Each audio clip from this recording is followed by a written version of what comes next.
월급이 적다고 혹은 모은 돈이 적다고 절대 포기하지 마시고요. 내 집 마련 재테크에 대한 기회 이번에 꼭 잡아보셔라 라는 이야기들을 전해드리고 있습니다. 그런 가운데 저희 30대 가장분이 너무 답답함을 호소하는 사연을 보내주셨거든요. 숨만 쉬어도 잠만 자도 돈이 나갑니다. 한 달에 100만 원 아주 간신히 저축하고 있어요. 아낀다고 아끼는데 쉽지가 않습니다. 지금 살고 있는 집은 2억 5천, 경기도 수원의 구축 전세 살고 있습니다. 그마저도 제 돈은 5천만 원이고요. 그러니까 대출을 끼고 하셨다는 거죠. 자, 이 다음에는 어떻게 해야 하나 솔직히 좀 막막합니다. 가진 돈이 다 전세로 묶여있다 보니까 솔직히 재테크는 꿈도 못 꾸고 있어요. 돈을 깔고 앉으면 안 된다고 하는데 월세 살기도 좀 그렇고 아이가 크면 학군 괜찮은 집으로 가고 싶기도 하고요. 월급이 적고 모은 돈 없는 저 같은 30대는 전세와 월세 중 어떤 걸 살아야 할까요? 학교 다닐 때는 하라는 대로 하면 되는데 사회에서는 이런 걸 알려주는 사람이 없습니다. 혼자서는 맞게 가고 있는지 감이 오지 않아요. 사랑하는 배우자와 아이를 책임져야 하는 이 평범한 30대 가장을 도와주세요. 첫 문제에 너무 공감이 왔어요. 숨만 쉬어도 잠만 자도 돈이 나간다. 새벽보기님이 초봉 155만 원을 맞아요.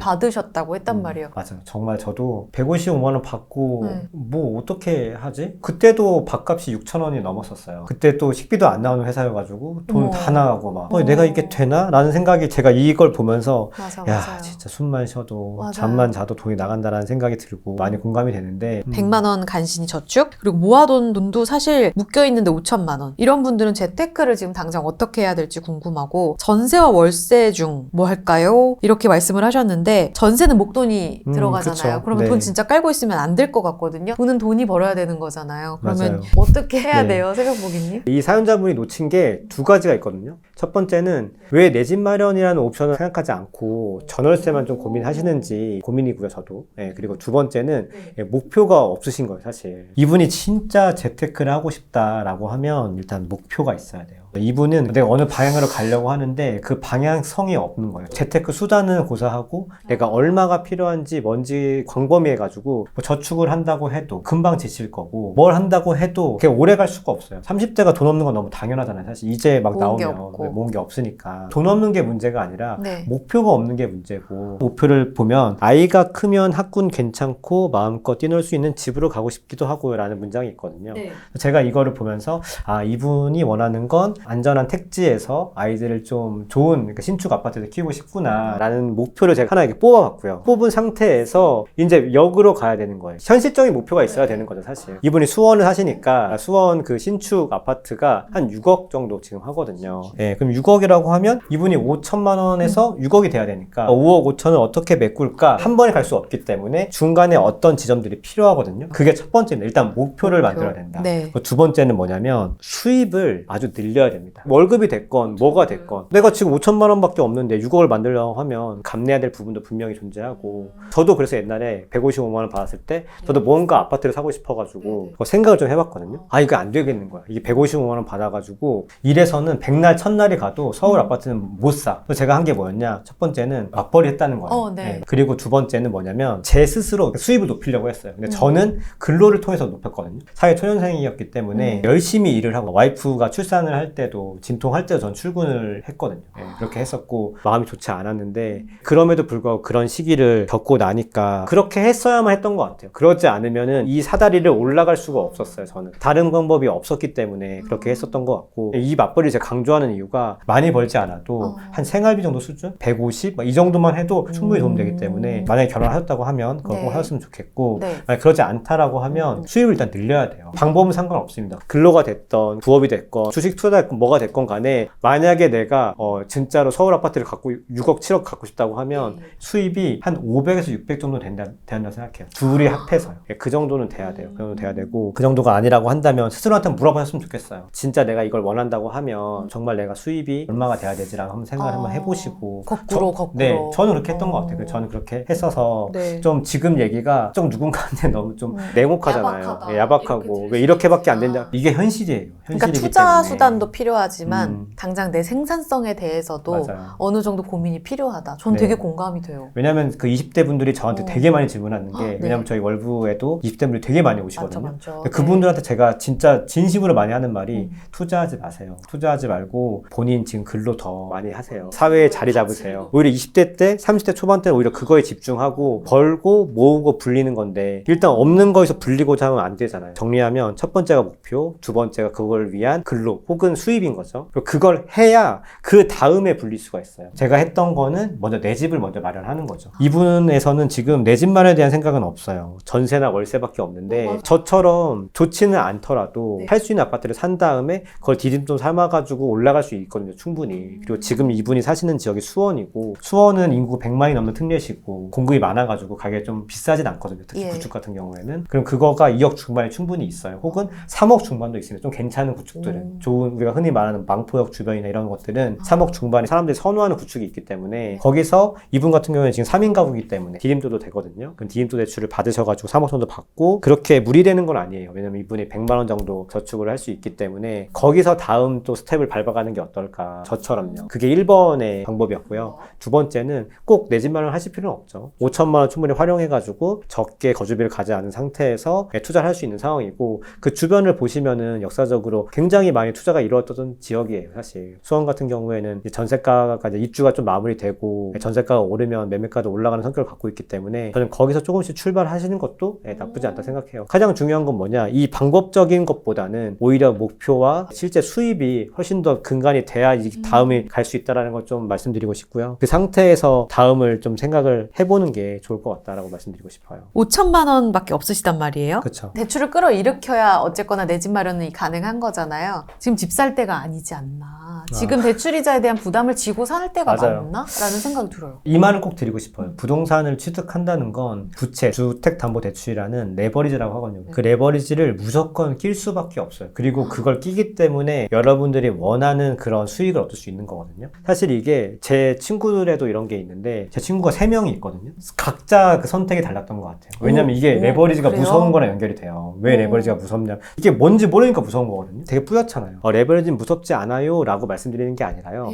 레버리지는 충분히 무섭습니다. 무서운데 이 3명의 친구의 예시를 통해서 제 실제 사례니까 한번 생각을 한번 해보세요. 첫 번째 친구는 제가 집을 샀을 때 이미 성북구에 집이 있었어요. 결혼하면서 같이 자가를 산 거예요. 비싸지 않은 자가를 샀던 거고, 두 번째 분은 수원에 또 내 집 마련을 저를 보고 한 거예요. 저를 보고 했고, 세 번째 분은 전세를 사셨어요. 그때부터 지금까지 계속 전세를 사세요. 네, 이게 첫 번째가 계속 이어지는 네, 거예요? 이게 지금 그 세 분의 선택이 다 다른 거죠. 첫 번째는 뭐였냐, 성북구에 집을 사시고 갈아타기도 하셨어요. 그분은 강동구로 하셨어요. 그래서 지금 강동구 집이 어쨌든 10억이 넘어가는 집이니까. 저는 이제 종로구 언덕, 이분은 성북구 언덕에 시작했지만 저는 용산구로 왔고, 이분은 제가 갈아타기 할 때 하고 그다음에 제 거 상황을 잘 보니까 잘 되니까 저를 벤치마킹 하셔가지고 한 번 더 갈아타기를 하신 거예요. 그렇게 해가지고 지금 강동구 자가에 계시고, 그 수원 사시는 분도 용기 있게 사가지고 그때 신축을 살 수 있는 상황이었거든요. 그것도 고점 기준으로 10억이 넘었었거든요. 그에 반해서 지금 전세 사시는 분은 계속 쭉 전세를 사시니까, 그때 당시에 그분들한테 제가 집을 사라고 하긴 했어요. 왜냐하면 제가 그때 내 집 마련도 했었고 투자 공부도 했었기 때문에, 특히나 전세 사시는 친구한테는 제가 얘기를 많이 했거든요. 이런 단지를 좀 봤으면 좋겠다. 거기 임장 가가지고 사진도 찍고 그랬어요. 그래서 보내주고, 얼마나 내가 이거를 용기 내가지고 하냐에 따라서 조금 결과는 달라지고, 사실 레버리지를 낀다고 해서 반드시 좋은 결과가 나진 않죠. 그럴 수도 있죠. 왜냐하면 가격이 비쌀 땐 무리가 되니까. 그렇죠. 그래서 제가 말씀드린 게, 가격이 쌀 때 사는 거는 괜찮고, 그리고 정부가 허용하는 안에서는 흔히 말하는 DSR, 그리고 특히나 2월부터는 스트레스 DSR이 나오니까 그 안에서 내 집 마련을 한다고 하면 크게 무리 없는 지금 현 시장이다. 왜냐하면 고점에서 많이 가격이 내려왔으니까요. 저희 그 친구들의 상황을 좀 생각을 한번 해보시고, 그럼 내가 레버리지를 하는 마음에서 좀 가능성을 열어야 되지 않나 라는 생각이 좀 들고요. 그 친구들도 지금 다 그런 생각을 많이 하고 있어요. 여러분들도 한번 자문을 해보시길 바랍니다. 결국은 본인의 선택이거든요. 선택이죠. 그 용기를 어떻게 지느냐에 대해서는 이 영상이 또 많은 답을 주지 않을까라는 생각을 합니다. 고객님, 저도 사실 지금 모은 돈이 크지가 않아요. 그래서 2024년 올해 시장 계속 기회라는 이야기를 반복적으로 하시잖아요. 심지어 고점 대비 지금 박앤세일 들어간 쪽이 많다. 잘 골라야 된다라는 이야기를 하셨는데, 그렇게 직장인들이 내 집 마련을 할 수 있는 그 재테크의 뭔가 단계가 있는지 궁금해요. 사례 한 개 말씀드릴 건데, 요 사례는 제 실제 사례를 좀 각색을 한 거고, 해보고 여러분들이 좀 이 사례를 좀 들으시면은 아 이게 되게 내가 갖고 있는 뭐 1억의 돈이 되게 큰 돈으로 확 불어날 수 있다는 거를 한번 말씀을 드리려고 제가 이 사례를 한번 갖고 왔고요. 이 사례가 되는 그 아파트가 DMC 우방이라는 아파트예요. 이 아파트 사라는 건 아니고 예시입니다. 한 가지 예시고요. 요게 지금 2015년 1월에 2억 7천이었어요. 그리고 이분이 한 2억을 갖고 있다고 제가 가정을 한번 해볼게요. 이 시나리오 상에서 대출 7천을 받은 거예요. 그리고 월 상환은 월에 14만 원 정도 상환하는 거죠. 그러니까 이게 이자에 대한 겁니다. 이게 제 사례는 거의 흡사하게 가져온 거예요. 그러니까 2억으로 2억 7천짜리 아파트를 산 거고 여러분들한테 말씀드리고 싶은 게 2억에서 12억 만드는 그런 재테크의 단계라고 말씀드렸잖아요. 그럼 내가 첫 번째 아파트를 가졌을 때 이미 내가 두 번째 아파트를 목표를 갖고 있어야 되는 거예요. 그러니까 저는 이거를 두 배 룰이라고 부르는데 DMC 우방을 2.7억으로 했잖아요. 그럼 거기에 한 두 배 정도 되는 아파트를 목표로 삼아라. 두 번째 갈아타기에 목표로 삼고 일단 첫 번째 아파트를 사라 라고 말씀드리고 싶거든요. 그 스텝을 잡아놔야 되는 거네요. 그렇죠. 스텝이 세 가지가 있는데 첫 번째는 일단 절약하면서 모으기가 먼저 필요하고요. 그리고 두 번째는 내가 살 수 있는 아파트 있죠. 감당 가능한 아파트. 지금 현 시점에서 살 수 있는 아파트를 가지고 세 번째는 그 첫 번째 내가 감당 가능한 아파트 있잖아요. 거기에 시세의 두 배가 되는 아파트를 봐주세요. 두 배면 돼요? 네. 요 세 가지 단계를 먼저 염두에 두시고 이걸 제가 한번 실제 사례로 한번 적응 한번 해볼게요. 첫 번째 아파트가 그거예요. 투자산 2억이 있는 상태에서 월상 한 14만 원 정도, 7천을 하면은 월에 한 14만 원 정도 이자가 나오는 상황이에요. 그 아파트를 샀다고 가정을 하겠습니다. 네. 그리고 그때 두 배가 되는 아파트를 마포 태영 아파트를 둔 거예요. 그게 2015년 1월에 DMC 우방이 2억 7천, 마포 태영이 5억 3천이었습니다. 그러니까 약 두 배가량이 되죠. 그리고 그게 3년 있다가 2018년 1월에 DMC 우방이 4억 5천이 돼요. 4억 5천이 실제로 됩니다. 네. 그리고 이때 내가 7천만 원을 대출을 일으켰기 때문에 7천을 빼면 3억 8천이 되잖아요. 그 3억 8천에다가 4억을 대출을 냅니다. 50%가 되는 거죠. 50% 대출 내는 거예요. 왜냐면 그때 마포 태영이 7.8억이거든요. 대출 4억 내면 월 상환이 대략 얼마 되냐? 한 130 정도 돼요. 굉장히 크죠. 근데 되게 재밌는 건 뭐냐면 저도 똑같이 그랬거든요. 저도 처음에 상황에 진입할 때는 좋지 않은 아파트를 정책 대출을 최대한 이용해가지고 적은 종잣돈, 적은 대출로 해서 최대한 제 CD를 불린 거예요. 그 다음에 내가 월급도 늘고 DMC 우방은 24평이에요. 그리고 마포 태영은 제가 32평 기준으로 한 거거든요. 그러니까 이게 실제 내가 상황이 좋아지니까 그런 것들을 좀 감내할 수 있어요. 왜냐면 이게 그냥 투자재랑 다른 거죠. 내 집 마련. 내 집 마련 내가 실제로 사는 게 변경이 되는 상황이 변경되잖아요. 그럼 그렇게 되면 내 상황이 실제로 사용 가치가 있기 때문에 그런 것들을 내가 목표로 잡고 갈 수가 있어요. 사실. 왜 두 배예요? 첫 번째 집을 살 때는 무리하지 않은 집을 산다. 그게 첫 번째고요. 그 다음에 그 두 번째 집 갈 때까지 내가 최대한 근로를 많이 하고 내 소득이나 내 상황을 잘 불려놔서 두 번째 집에 좋은 집을 살 때 내가 이걸 감당할 수 있는 경제적인 체력을 갖는다는 거예요. 아, 그 다음 대출에 대한 대비를 해놓는 네, 거죠? 그렇죠. 네, 그래서 내가 두 번째로 실제로 갔을 때 충분히 내가 요거를 감내할 수 있는 체력을 키울 수 있고요. 이게 글의 이제 예시인데 작년 10월에 시세가 15억 3천 정도 됐던 거예요. 7억 8천에 갈아탔는데 그렇죠. 상승장 한번 지나면서 그게 된 거고. 그러면서 내가 대출을 그때 4억을 받았었잖아요. 일부 상환하면서 계속 꾸준히 5년 동안 내가 계속 그걸 갚아 나가면 원금, 주택담보대출의 원금은 3억 2천이 되고 아파트는 15억 3천이니까 투자사는 12억이 되는 거죠. 그러니까 내가 처음에는 2억이 있었는데 8년 있다가는 12억이 되는 거예요. 그 증식된 그 규모가 어마어마하게 크다는 거잖아요. 12억. 12억이 된 거죠. 와. 그래서 이게 그러니까 12억을 내가 처음에 어떻게 가지지라고 생각하겠지만 이게 제 사례잖아요. 사실 DMC는 종록으로 대체하면 되는 거고 마포태는 용산을 바꾸면 되는 거거든요. 어쨌거나 시기가 좋아서 그 상승장이었기 때문에 가능한 시나리오지 이게 또 올가를 적용하는 게 가능한 거예요? 정확하게 이렇게 가격이 올라가고 할 거다라는 것도 저도 그렇게 생각하진 않아요. 근데 다만 확실한 건 뭐냐 제가 거듭 말씀드리는 것처럼 분명히 앞으로도 주택시장은 자본주의 일부로서 기능을 할 거고 이 자본주의 돈이 부동산으로 온전히 갈지 혹은 이게 뭐 주식이 나눌지 뭐 주식, 코인, 부동산 이렇게 나뉠지 그건 모르겠습니다만은 어쨌든 그럼에도 불구하고 내가 자본주의 안에서 부동산이라는 자산이 기능한다는 걸 충분히 깨닫고 거기서 내 집만이라는 순기능을 가져가면서 내 집만 사는 그냥 거주 안정성만 원하진 않잖아요. 사실 거기에다가 이제 수익도 원한단 말이에요. 그러려면은 제가 아까 처음에 말씀드린 것처럼 시장이 좋지 않을 때 지금같이 많이 떨어졌을 때 내가 감당 가능한 아파트를 사고 거기서 감당 가능한 아파트가 장을 만나서 살짝 올랐을 때 갈아탈 수 있는 그 기간 동안 그냥 평화롭게 살아가면 돼요. 내가 회사 다니고 아이들 키우고 라고 하면서 시간을 보내다 보면 두 번째 갈아타기 할 시간이 올 거고 갈아타기 할 시기를 특정 지을 수 없기 때문에 제가 처음 살 때 그 두 배의 아파트를 보라고 한 거였어요. 두 번째 아파트를 보게 되잖아요. 이게 갈 수 있는지 없는지 계속 보게 돼요. 그 확신은 어떻게 결정하는지 잘 모르겠더라고요. 첫 번째는 이 아파트를 빨리 치우고 싶다. 아, 나 다른 집으로 가고 싶다에 네. 대한 욕구가 크셨다. 굉장히 컸어요. 왜냐하면 그 사이에 제가 그 기간에 돈도 모으고 자본주의라는 이 자산이 올라가는 거 보면서 시야가 좀 넓어진 거예요. 돈이 된다라는 걸 깨달았기 때문에 제가 무리하지 않았거든요. 이분도 무리한 거 아니거든요. 딱 할 수 있는 것만 하신 거거든요. 할 수 있는 자기가 감당 가능한 대출 안에서 그 대출 여기서 뭐 영끌 하신 게 아니니까 그러니까 그 안에서 내가 살 수 있다고 하면 그게 설령 내려오다고 하더라도 좋은 입지에 있는 거기 때문에 적어도 DMC 우방보다는 더 좋은 결과를 다 할 거거든요. 좀 용기를 냈던 것 같아요. 적어도 내가 이 용산구 아파트가 뭐 좋은지 나쁜지 혹시 떨어질 수도 있겠지만 적어도 내가 지금 사는 아파트보다는 더 좋겠지. 그리고 또 하나는 그 가족도 되게 컸어요. 제가 그랬잖아요. 막 그 언덕에서 계곡 막 워터파크 있고 막 네네. 그런 것들을 경험하고 싶지 않았고 제가 지금 가는 곳은 되게 환경도 좋고 침수 없고 그래가지고 그런 곳으로 일단 아이랑 가족을 좀 옮겨놓고 그런 생활 가치도 분명히 있기 때문에 네. 그런 것들이 중요하지 않나 싶어요. 가장과 같은 그 마음으로 이 사연을 보내주신 맞아요. 분이 네. 진짜 딱 그 마음이신 것 같거든요. 음. 아이들이랑 좀 뛰놀 수 있고 학군도 좋았으면 좋겠고 그러니까 목표 설정은 명확하게 하시지 않으셨지만 사실 보기님이랑 진짜 같은 마음이신 거나 다름없어요. 내 집 마련은 어떻게 보면 사실 좀 신념과 같은 거인 것 같아요, 사실. 신념. 예, 그래서 누군가에게는 반드시 할 수도 있고 안 할 수 있는 여러 가지 선택이지만, 그것들이 단순히 이걸 막 돈의 논리보다는 보이지 않는 그런 무형의 가치도 되게 크기 때문에 투자로 접근하는 게 전혀 아닙니다. 기왕이면 좋은 환경을 배우자와 아이에게도 제공하고, 저는 이런 지점들을 내 집 마련에서 좀 누리셨으면 좋을 것 같고, 그럴 수 있는 시장이라고 생각합니다, 지금. 그래도 좀 보기님 집요하지만 아파트 고를 때 어떤 기준으로 보시는지 좀 궁금해요. 있으시죠? 보는 기준이 있긴 하죠, 사실.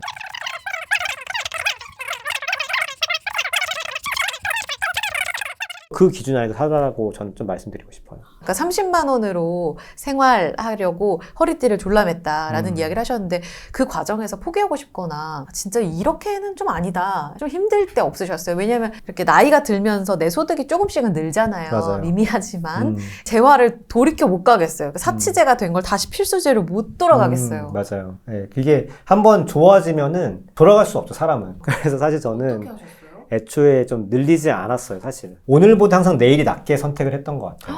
그러니까 제가 처음에 그래요? 오피스텔 월세로 갔고요. 그 다음에 방 2개의 언덕의 아파트로 갔고요. 그 다음에 방 3개 좋은 지역으로 갔던 거예요. 조금씩. 예, 그러니까 집도 그랬고요. 그리고 제가 소비를 할 때도 사실 생활비 30을 제가 7년 동안 했거든요. 물가 상승이 있었는데도 네. 그거 반영 안 하고 물론 30으로. 예, 이건 고정비는 다 제외하고 이제 변동비랑 우리 식비 이런 거 있잖아요. 그런 것만 딱 이게 한정 지은 건데 네, 네. 그 비용을 되게 지키면서 사실 와이프랑도 되게 많이 다퉜고요, 사실. 그러니까 와이프는 되게 착해가지고 이거를 막 파업을 하지 않았어요. 근데 그렇진 않았지만 제가 되게 많이 자괴감이 느껴지기도 하고 그리고 전 사실 지금도 제가 NF 초록색 번호판 자동차를 타고 다니는데 또 아이가 학교 바래다 주면은 또 저희 동네도 좋은 동네니까 뭐 벤츠, BMW 막 이런 상황이거든요. 학교 집 앞에. 그래서 그런 것들을 하면서 아이한테 되게 많이 미안했어요. 내가 내 욕심이죠. 왜냐면 나는 좀 더 좋은 그러니까 왜 투자자들은 돈을 놀릴 수 없다고 하잖아요. 그래서 저는 그게 아까운 거예요, 사실. 그러면서 저도 되게 많이 시험을 받았던 것 같아요. 근데 그거를 7년간 하겠다라고 하면 절대 못했을 것 같아요. 절대 못했고 그냥 이번 1년을 딱 버티니까 하루를 딱 하니까 그 다음에는 뭐 제 월급이 좀 늘어나고 아니면 상황이 조금 좋아지거나 아니면 뭐 제가 아파트가 올라가거나 뭐 이런 식으로 뭔지는 모르겠어요. 지금 저도 앞으로 제 삶에 앞으로 어떤 일이 벌어질지는 모르겠지만 그런 제가 올바른 생각에 의해서 올바른 행동을 하면은 좋은 일이 반드시 생긴다는 거를 저는 지난 10년간 너무 많이 경험했고 이거를 시청자분들이 솔직히 이해가 안 되실 수도 있어요. 근데 이거는 해본 사람만이 알고 사실 너무 미약해요. 제가 했던 행동들이. 돈 좀 안 쓰고 저는 지금도 사실 네. 그 혼자 임장할 때 제 세트가 그 새벽보기 세트가 있어요. 뭐예요? 해피밀 세트처럼 편의점에서요. 네. 운동해가지고 닭가슴살? 네, 그렇죠. 닭가슴살이랑 왕뚜껑 조합이에요. 그게 3,750원 오버합니다. 이렇게 하면은 그냥 한 끼 해결이거든요. 소비를 절약을 어떻게 길게 하냐? 필요한 데는 다 씁니다, 사실. 진심으로. 필요한데 어디요? 뭐 예를 들면 2018년에 제 투자 공부할 때도 그때도 30만 원이었어요. 근데 제가 그때 베이비시터 비용은 130만 원 썼어요. 왜냐면 그때 와이프가 투자에 되게 반대했는데 저는 투자를 너무 하고 싶었거든요. 네네. 시간을 확보하려면 와이프가 편하잖아요. 그러니까 이게 누가 보면 약간 좀 비합리적이잖아요. 30만 원 쓰면서 130만 원 하는 게. 근데 내가 필요한 거에 내 목표 지점이 있으면 거기에 수반되는 행동이 뭔지를 알았고 거기에 수반되는 행동에 내가 뭔가 치러야 될 대가가 있다고 하면 그 대가 중에서 비용 통제가 있었고 그 비용 통제도 한정이 돼 있다면 거기서 우선순위 딱 잘라요. 그 우선순위에 따라서 제일 필요한 거 베이비시터, 그 다음에 의류, 그 다음에 생활비 뭐 이런 식으로 해서 밑에 돈이 없을 거 아니에요? 그럼 이제 컷하는 거죠. 나머지는 포기. 포기하는 과감하게. 거죠. 그런 식으로 저는 해왔고 여러분들도 뭔가 내가 이거를 하려고 하면 지금 제 얘기를 듣고 그래 새벽보기 이렇게 못해. 절대 못하니까 절대 힘들죠. 처음부터는 그냥 김현 선수님 짤 있죠. 그거 뭐 스트레칭 뭐 어떻게 아무 하세요? 생각 없이 그냥 그거예요. 하는 거죠. 그냥 하루하루 이렇게 하다 보면은 반드시 좋은 일이 생긴다라고 저는 생각을 하고 있고 와. 그게 여러분들이 무언가 대단한 비밀을 들으시려고 혹시 이 방송을 듣는다고 하면 이게 대단한 비밀이에요. 사실 와. 굉장히 평범한데 저는 여러분들한테 반드시 좀 전해드리고 싶고 이게 1.5억을 제 15억으로 번 제 경험이지 않나라는 생각이 좀 듭니다. 누구보다 평범하지만 평범하지 않은 성공담을 만들어낸 이제 보기님의 이야기를 듣고 있는데 근데 그런 생각도 들어요. 이게 공부해서 데뷔하자는 이야기 계속 하시잖아요. 트래킹하는 이야기, 아파트 내 관심 지역 계속 관심 있게 봐라 이런 말씀도 하셨는데 잘된 분들 이야기 들으면 운칠기삼이래요. 그러니까 부동산이 진짜 공부하면 돼요. 정말 좋아하는 얘기예요. 운칠기삼. 운칠기삼이 뭐냐면 운이 7이 필요해요. 70. 아니 7을 더 되는 것 같아요. 7 더 되는 한 8, 90 정도 되는 것 같아요. 저는 오히려 운이. 정말요? 네. 근데 저는 10, 20이 그래서 있냐고 한번 여쭤보고 싶어요. 그걸 물어보시는 분한테. 노력을 했는가? 되게 작아. 제가 했던 노력은 지수를 통제하고 누가 뭐라고 하면 그래도 통제하고 또 뭐라고 하면 또 통제. 그게 전부거든요. 사실 내 집 마련에 있어서. 그리고 용기를 내고 그 두 가지만 했는데 절약하고 용기 내고 절약하고 용기 내고 이것만 했던 거예요. 근데 그게 저는 제가 갖고 왔던 그 10의 결과에 저는 아까 말씀드린 운치기 3도 아니고 한 12, 20이었던 거죠. 그게 8, 90의 제 결과가 나왔기 때문에 여러분들 이 방송을 보시는 분들이 이제는 다를 거야. 뭐 안 되겠지. 하락장 이런 거 혹은 뭐 제 시기 잘 타고 가서 그러겠지. 그런 것보다는 나에게 부족한 1, 2가 뭔가를 한번 살펴보시고 이 방송을 한번 복귀하시면 좋지 않을까라는 생각이 좀 들어요. 지금 7년 정도 투자 연차가 그렇죠. 되셨다고 했는데 도와준 후배, 아까 계속 전세로 사셔서 말을 안 들은 친구도 있었다고 했지만 도와드린 뭐 수강생들 굉장히 많은 그쵸. 분들이 성공 사례를 낳았다고 말씀을 해주셨어요. 아마 월급쟁이 부자들 홈페이지 들어가면 그런 성공담 이야기도 많을 텐데 기억에 남는 사례가 좀 있으세요? 그러니까 이를테면 진짜 이분이 이렇게 해낼 줄 몰랐다. 뭐 이런 기억들이 좀 있으실 것 같아요. 두 분이 있는데 첫 번째는 어떤 상황이었냐면 신혼 때 수도권에 있는 40평 집을 사신 거예요. 그래서 그냥 잘 사셨죠. 그냥 신축 사셨으니까. 근데 걔가 이제 한 7, 8년이 지나서 이제 나이가 든 거예요. 그래서 이 상태에서 이제 나 갈아타기를 하려고 하는데 내 집 마련을 해야 되는데 더 좋은 곳으로 어떻게 해야 되냐라고 하셔서 제가 일단 그분이 어떻게 갈피를 못 잡고 있길래 일단은 그 집을 지체 없이 팔려고 그랬어요. 왜요? 지체 없이. 왜냐면 그게 40평이었기 때문이에요. 그리고 지금이 아니라 아마 제 기억으로는 작년 그 아주 차가워지기 직전이었던 것 같아요. 그래서 약간 그 작년 중반이었던 것 같아요. 그러니까 차가운 시절이 지나고 좀 거래가 될 때 그때 다시 올라오는 시기여가지고 저는 땡땡님이 지금 가능한 한 이 집을 빨리 최대한 팔았으면 좋겠다. 아마 팔기에 굉장히 겁이 날 거고 내 집인데 막 1,000만 원, 2,000만 원 내리는 게 굉장히 어려울 거다. 근데 땡땡님 지금 내가 전체 시장을 봤을 때 지금 팔지 않으면 좀 어려워질 수도 있을 것 같아요. 저라면 빨리 팔 것 같습니다라고 하고 끝났거든요. 근데 그분이 다음 달에 제가 하는 강의에 오셔가지고 그 집을 바로 팔았다는 거예요. 그 다음 주에. 그러니까 3일 만에 팔렸대요. 정확하게. 좀 낮춰서 욕심을. 그 후기에 나와 있는 그 카페에 보면 후기에 있는데 3일 만에 팔렸다고 돼 있어요. 그래서 그러고 나서 그게 가격이 이렇게 훅 꺼지긴 했어요. 제가 그거를 막 예측하고 팔라고 그런 게 아니라 그냥 전체적으로 이게 분위기가 좋지 않고 근데 그 지역이 이제 처음에는 신축 택지였는데 그게 나이가 들면서 점점 사람들한테 매력도가 떨어졌고 그리고 지금 그게 40평대고 황금성이 떨어지는 아파트가 돼가고 있었기 때문에 지금 바람이 왔을 때 빨리 파세요라고 그냥 그렇게 한 번 건넸는데 이제 그분이 그걸 들으시고 그 다음에 선택하신 다음에 오히려 그분이 이제 확신이 든 거예요. 오히려 그걸 통해서 지금은 이제 서울 집을 보고 계신 거죠. 더 좋은 지역으로 갈아탈 수 있도록 오히려 그분은 너무 좋은 거죠. 그 40평 집을 좀 비싸게 팔아가지고 이렇게 돈을 주면서 이제 공부를 열심히 하고 계신 거고 내 집 마련 하신 분도 되게 많아요. 코칭 상담하신 분이 계신데 그분은 50대셨거든요. 50대신데 이제 한 5년 뒤면 이제 소득이 끊기는 거예요.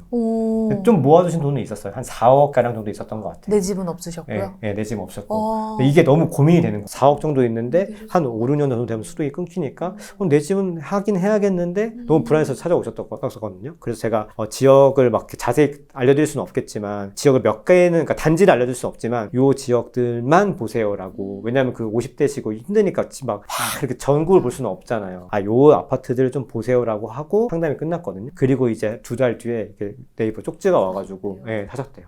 지역을 알려드리고 요런 아파트 기준이 되는 데를 보세요라고 했는데 그분이 사셔가지고 잘 사셨죠. 그럼 작년에 사셨으니까. 와. 아무래도 지금 안전마진이 10% 이상 있는 상태거든요. 지금 상태도. 근데 그런 분들 보면 아, 뿌듯하다라는 생각은 드실 것 같거든요. 근데 그 밖에도 어떤 마음이 들지 사실 나 같은 시행착오 안 하길 바라는 마음으로 많은 분들 돕고 계시다고 했잖아요. 네. 어떠세요, 마음이? 뿌듯함보다는 네. 안도감이 더 많이 들어요. 너무 다행이다. 오. 네, 그러니까 저는 제가 했던 선택들을 혹은 그거보다 더 좋은 나은 선택을 네. 그냥 하게끔 도와드리는 거고 왜냐하면 저를 거쳐가신 분들은 진짜 많거든요. 네, 제 강의를 듣는 분도 진짜 많고 네네. 근데 그걸 실제로 그러니까 행동으로 옮기시는 분들은 정말 적어요. 이 방송을 보시는 분도 적겠지만 그 중에서도 실제로 또 옮기면 또 좁히고 또 좁혀진단 말이에요. 그러니까 그런 분들이 너무 다행이다라는 생각이 오히려 들고 그분의 인생에 조금 더 좋은 결정을 내리는 데 있어서 아, 너무 도움을 큰 드렸다는 도움이죠. 게 그냥 그게 좋은 것 같아요. 왜냐면 저도 받았으니까 도움을. 네. 저도 도움을 받았고 제가 너바나니 너나니님한테 그렇게 배워가지고 네. 제가 조금 더 삶이 좋아진 것처럼 그분들의 삶이 조금 더 좋아진다고 하면 그게 저희가 원하는 바인 것 같아요.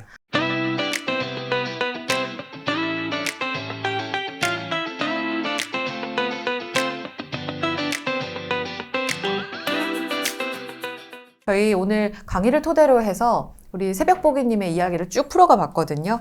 이 영상을 보고 계신 분들도 새벽보기님의 옛날 과거처럼 어제보다는 조금 나은 오늘, 그리고 오늘보다 조금 더 나은 내일을 꿈꾸면서 하루하루 나름의 열심을 살고 있는 분들일 거예요. 그 방법을 조금 몰라서 더 헤매고 있는 그런 경우도 많겠죠. 강의를 앞두고 어떤 분들이 좀 도움을 받으셨으면 좋겠는지 이런 같은 고민을 하고 계시는 분들께 한 말씀 주시면 좋을 것 같아요. 제가 처음 내 집 마련을 했을 때 되게 많이 막막했고 아는 게 좀 없어가지고 오히려 용감했던 것도 있고 그리고 아는 게 없었기 때문에 그때 당시에는 선택을 하고 또 잘했는지 못했는지 몰랐던 것들이 되게 많았어요. 제가 이번 강의에서는 제가 한 선택들이 어떤 거는 잘했고 어떤 거는 못했고 라는 좀 말씀을 드리면서 제가 과거에 돈 때문에 어느 아파트를 뭐 사고 싶었는데 너무 돈이 부족해서 이런 겪었던 그런 마음고생들을 여러분들께 조금이나마 좀 도움이 되길 바랬고요. 제 경험을 토대로 여러분들의 조금 더 나은 미래를 만들어 나가실 수 있도록 좀 도움을 드리려고 했으니까요. 조금 더 아까 말씀드린 대로 용기를 한번 내보시고 모두 다 안 된다고 할 때 저는 오히려 사실 이런 마음도 있어요. 오히려 더 시장이 꺾인다고 했을 때가 네. 더 좋은 기회가 올 거라는 걸 보고 아마 시장이 내려가면 내려갈수록 저희는 더 좋은 기회라고 보고 있고 여러분들에게 어떻게 보면 더 좋은 기회가 왔다는 걸 말씀드릴 수 있을 것 같고요. 그리고 앞으로도 월부의 가치가 월급쟁이들의 행복한 노후와 경제자산을 돕는다는 내 집 마련을 돕는다는 그런 거기 때문에 그렇죠. 여러분들에게도 큰 도움이 되길 바라는 마음에서 강의 드렸으면 좋겠습니다. 너무 멋집니다. 새벽보기님의 불이니 내 집 마련 특강 많은 분들이 온라인으로 함께 하실 수 있고요. 특별한 선물을 통해서 여러분들의 인생 첫 처음 내 집 마련에 있어서 그 스텝을 좀 멋진 출발을 하실 수 있기를 바랍니다. 새벽보기님과 함께 했습니다. 강의 많이 기대해 주세요. 오늘 말씀은 여기까지 드릴게요. 고맙습니다.